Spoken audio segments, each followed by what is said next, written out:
Hi everyone, and welcome to First Chapter Friday. Today we are reading Mrs. Piggle-Wiggle, which is a favorite of mine. My parents used to read this to me when I would fall asleep. So this is called Mrs. Piggle-Wiggle by MacDonald. And we are going to read the first chapter. Oh, this is a well-loved book. I can tell you that right now. Mrs. Piggle-Wiggle. Let's see. Make sure everything's all focused. Kinda, maybe, sorta. You'd think I'd be better at this, huh? Focus! Focus!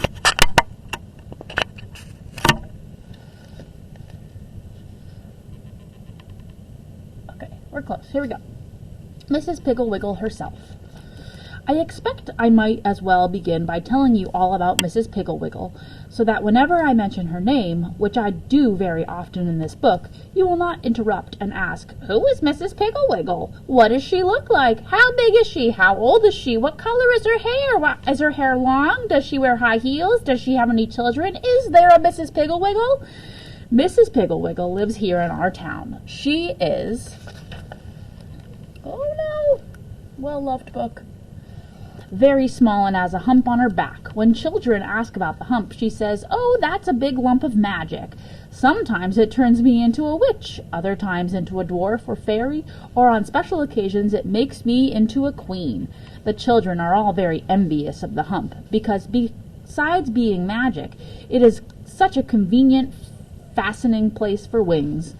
Mrs. Piggle-Wiggle has brown, sparkly eyes, and brown hair which she keeps very long, almost to her knees, so the children can comb it. She usually wears it on top of her head in a knot, unless someone has been combing it, and then she has braids or long wet curls or long hair just hanging there with a jeweled crown or flowers on top. One day I saw her digging in the garden, wearing the jeweled crown and with her hair billowing down her back. She waved gaily, and I said, I promised Betsy is one of her children friends, that I would not touch this hair until she came home from school. And she went on with her digging. Mrs. Piggle-Wiggle's skin is goldy brown, and she has a warm, spicy sugar cookie smell that is very comforting to children who are sad about something. Making sure this is the right page. Who are sad about something. Her clothes are all brown and never look crisp and pressed because they are used for dress-up. She wears felt hats, which the children poke and twist into witches' and pirates' hats, and she does not mind at all. Sunday morning she takes one of her hats off the closet shelf, gives it a few thumps, pulls it firmly down fore and aft, and wears it to church. She wears very high heels all the time, and is glad to let her little girls borrow her shoes. Mrs. Piggle-Wiggle has no family at all. She says that her husband, Mr. Piggle-Wiggle, was a pirate, and after he had buried all of his treasure in the backyard, he died. She just has herself and Wag, her dog, and Lightfoot, her cat. The most remarkable thing about Mrs. Piggle-Wiggle is her house, which is upside down. It is a little brown house, and sitting there in its tangly garden, it looks like a small brown puppy lying on its back with the feet in air. Mrs. Piggle-Wiggle says that when she was a little girl, she used to lie in bed and gaze up at the ceiling and wonder what it would look like if her house were upside down.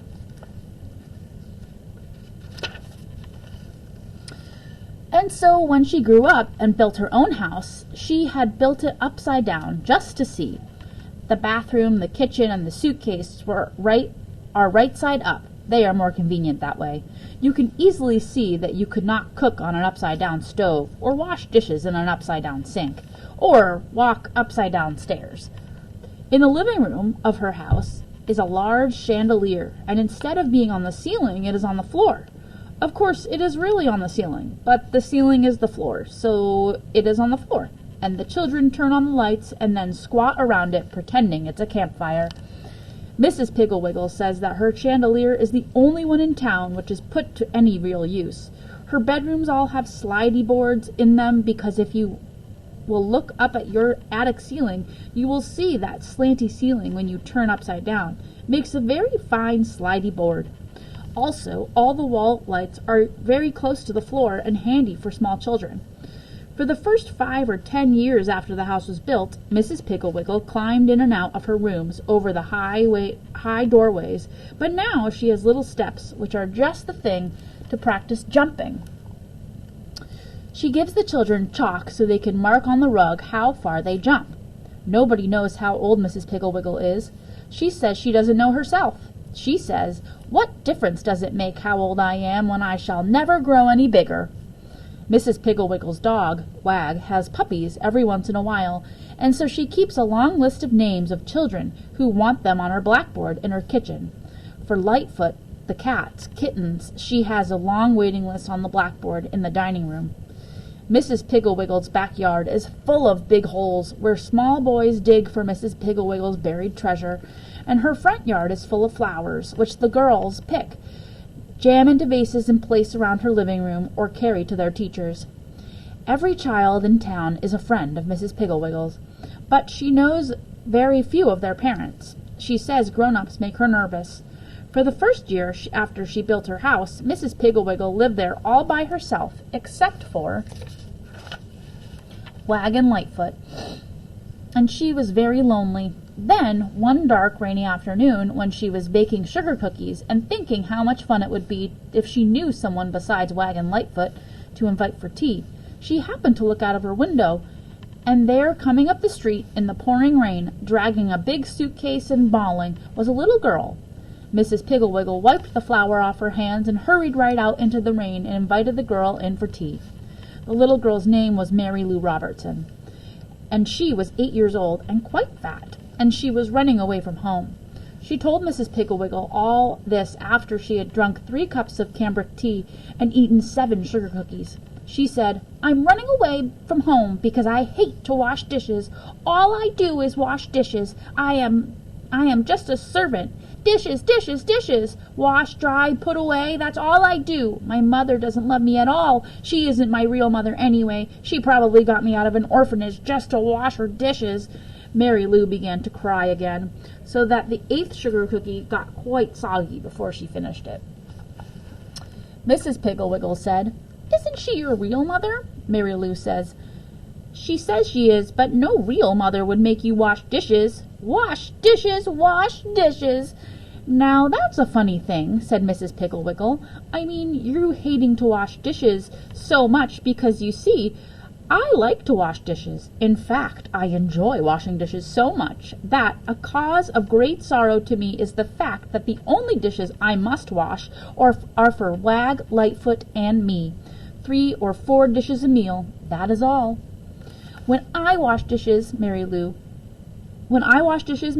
I pretend that I am a beautiful princess with long, golden, curly hair." Mary Lou's hair was jet black and braided into 2 stiff little pigtails. "An apple blossom skin and forget-me-not blue eyes. I have been captured by a wicked witch, and my only chance to get free is to wash every single dish and have the whole kitchen sparkly clean before the clock strikes. For when the clock strikes, the witch will come down and inspect, to see if there is a crumb anywhere, if there are pots and pans that have been put away wet, if the silverware has been thrown in the drawer, or if the sink has not been scrubbed out. The witch will have me in her power for another year." Mrs. Piggle-Wiggle looked at the clock and jumped up. "It's 10 minutes to 4, Princess, and we have so much to do. Hurry, hurry, hurry!" Mary Lou also jumped up and began carrying the tea things to the sink, and Mrs. Piggle-Wiggle whisked them in and out of the dishwater, and Mary Lou dried them, and Mrs. Piggle-Wiggle hurried as fast as she could and put the cookie things away, and every once in a while she would stop and say, "Hark, Princess! Do you hear the thump of the witch's big gnarly cane?" Then Mary Lou, her braids bobbing up and down with excitement, would say, "I hear it, Princess! It is coming closer and closer." Soon the kitchen sparkled. The dishes were washed and dried and put away. Every crumb had been swept off the floor. Mary Lou even curled Lightfoot's tail neatly around her legs and smoothed Wag's fur. Just before the clock struck, Mrs. Piggle-Wiggle said to Mary Lou, "Princess, I must leave you now, but show the witch your work, and oh, I do hope you will be freed." Then she went upstairs, and pretty soon down the stairs came a terrible old witch with long black dress, a tall black hat, and a big gnarly black cane. Mary Lou was very scared until she saw the sparkly eyes of Mrs. Piggle-Wiggle under the black hat. She showed the witch the kitchen, and the witch took out the cookie pans and carried them over to the light to see if they were clean and dry. She got down on her knees, squeaking like a rusty gate, to see if Mary Lou had swept under the stove. She felt inside the teacups to see if there was sugar in the bottoms, and she put on her glasses to examine the sink. But she could not find anything wrong, so she handed Mary Lou the key to the kitchen door and screeched out, "You are free, princess, but I will get you again, never fear." The witch clumped back up the stairs, and in a few minutes came down Mrs. Piggle-Wiggle. "Well," said Mrs. Piggle-Wiggle, "do you see why I like to wash dishes?" Mary Lou said, "Oh, yes, Mrs. Piggle-Wiggle, that was the most fun I've ever had." Mrs. Piggle-Wiggle said, "Of course. You can have more fun than that, more fun than I can, because you have so many more dishes to wash.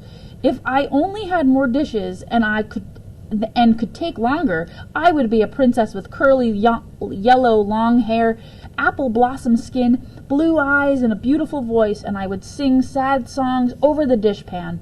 Also, if I had more dishes, I would have a witch ride. I would have the witch ride through the night on a broomstick, and I would creep out on the back porch to see if she was coming. I could hear her land with a thump on the roof, and I would slip upstairs to see if she was going to slide down the chimney or thump down the stairs. Oh, there would ever be so many exciting things to pretend, if only I had more dishes to watch."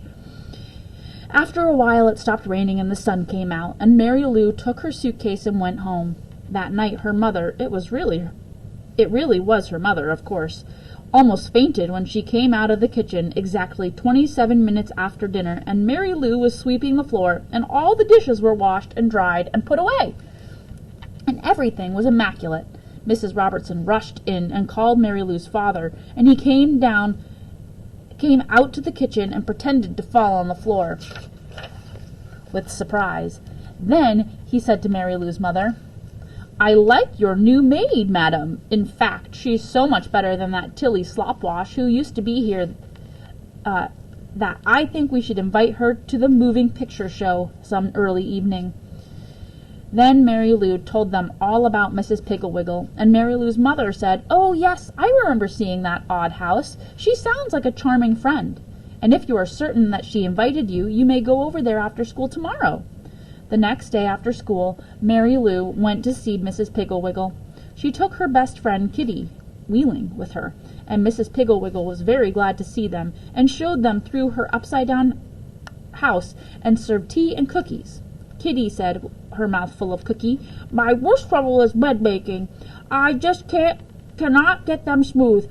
I would much rather wash dishes like Mary Lou, but Mother won't let me change with my sister, Sally, who washes the dishes, until I have learned to make beds properly. Oh, I just despise to make beds." Mrs. Piggle-Wiggle poured herself a cup of tea. Hopefully we get through this.